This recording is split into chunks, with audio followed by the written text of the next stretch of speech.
We've had a strong couple of years in real estate, particularly because we came back from such lows after the 2008 financial crisis. I think you can probably expect real estate prices to continue to appreciate in the coming year, but probably not at quite the pace we've seen over the past couple years.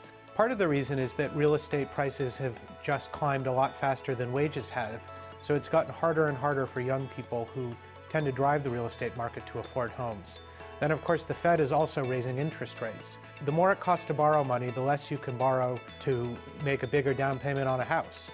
So that will also help constrain rising real estate prices in 2016. With most economists expecting sort of moderate price increases for next year, there's little reason to race to sell your home. On the other hand, if you have to sell this year, you might as well go ahead and do it. It's unlikely that prices are going to see a real significant jump and you'll regret having sold a year from now.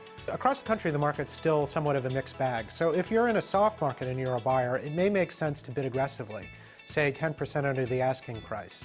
That way you at least get to anchor the negotiations around your preferred price.